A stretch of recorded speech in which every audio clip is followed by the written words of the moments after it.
Com a alta dos juros no Brasil, os investidores voltaram recentemente para cá e isso trouxe uma queda para o dólar frente ao real. Só que esse não é o único fator que incide aí sobre o valor do dólar em reais. Só que para a gente poder entender melhor esse assunto do mercado de moedas e o que é aconselhável ou não para o produtor rural nesse período, o Walter Pugas Júnior conversou com o operador de câmbio Flávio de Oliveira da Asal Investimentos e a gente vai acompanhar a partir de agora. Depois de mais de uma semana em queda constante, o dólar voltou a subir, agora na abertura dos negócios, mas já retoma de novo trajetória de queda. Toda essa oscilação do dólar você vai entender melhor agora, porque eu tenho comigo Flávio de Oliveira, da Asal Investimentos, que acompanha o mercado há mais de uma década e vai explicar esse movimento. Obrigado por ter aceito o convite, Flávio. Vamos explicar o que acontece no mercado de câmbio. O dólar veio abaixo de 5. Agora retoma o movimento de alta de novo. Por que acontece tanta mudança no mercado de dólar agora nesse período? Falando um pouco de dólar, a gente tem uma visão bem estrutural aqui sobre esse movimento do câmbio. A gente vinha de um momento onde nós não tínhamos juro praticamente no Brasil, taxa próxima a 2%, e praticamente do dia para a noite nós chutamos a taxa para a lua, né? A gente já está mirando em algo próximo a 13% até o final do ano para conter a inflação. Somado a isso, a gente já tinha um câmbio desvalorizado, né? O real na faixa de 5,50 de dólar, a gente considera que é um preço bastante barato da nossa moeda. E somado a isso, nós ainda temos as nossas principais empresas, né, exportadoras de commodity, que tem aí esse momento de alta, em especial após esses conflitos no leste europeu. Se a gente somar esses pontos, né, a gente então tem um juro real muito alto, uma moeda que estava depreciada, empresas extremamente baratas, isso naturalmente acaba chamando a atenção do capital estrangeiro e com a entrada desses dólares, a moeda naturalmente acaba caindo de forma estrutural. Mas nós temos exportadoras brasileiras que não trazem dinheiro para o Brasil. As últimas informações dão conta de que nós teríamos 70 bilhões de dólares fora do Brasil. Nossos exportadores não trazem esses dólares para cá, por quê?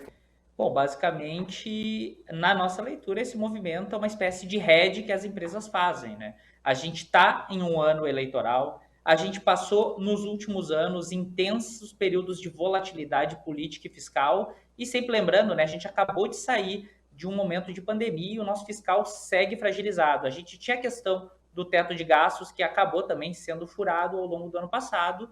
Então, basicamente, na nossa visão, as empresas fazem isso de uma forma protetiva, ou seja, para evitar eventuais movimentos muito fortes de depreciação do real, e como elas têm também as próprias importações para fazerem, acaba fazendo sentido para elas manter alguns dólares lá fora. Mas, sem dúvida, se essas empresas trouxessem para dentro, talvez essa desvalorização do dólar pudesse ser ainda mais profunda do que está sendo hoje, né?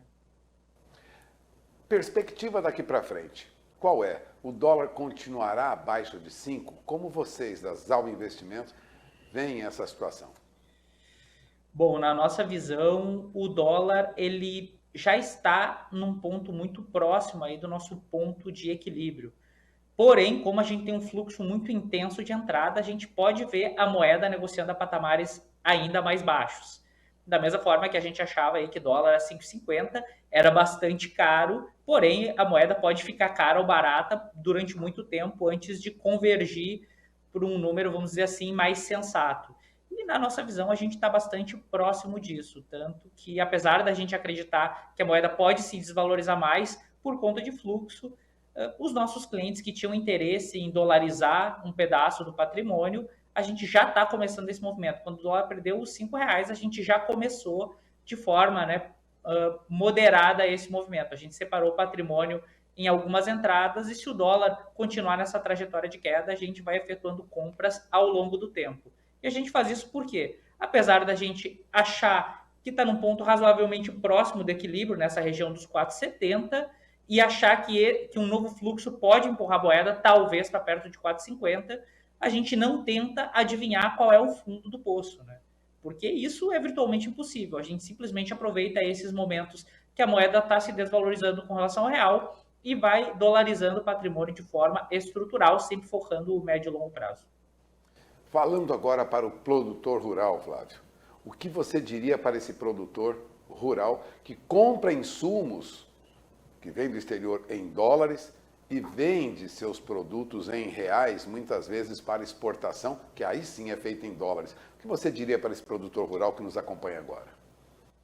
Olha, eu diria que se puder antecipar algum tipo de compra, lógico, se for vantajoso, porque não adianta só o dólar se desvalorizar e o preço do insumo lá na ponta continuar caro por algum motivo, né? Basicamente, se ele tiver alguma vantagem em comprar nesse patamar de preço, talvez começar a antecipar algumas compras e, se tiver algum tipo de assessoria adequada, começar a fazer algum movimento de hedge para travar o preço de dólar. Sempre lembrando, né, gente? A gente não faz tudo de uma vez só. Pega esse momento de alta, trava um pedaço do câmbio, tem um novo momento de queda da moeda norte-americana, pode travar mais um pouco. O importante é ir travando e garantindo esse preço razoavelmente baixo, porque principalmente, né, ao longo do segundo semestre a gente vai ver a corrida eleitoral ganhando força e nesse momento a gente pode ter mais volatilidade em todos os mercados, incluindo no dólar. Bom, você acaba de ouvir Flávio de Oliveira, ele é da ZAL Investimentos. As perspectivas diante de eleições, agora no segundo semestre, indicam muita oscilação no mercado de câmbio. Agradeço mais uma vez a entrevista do Flávio de Oliveira, Walter Puga Júnior, de São Paulo.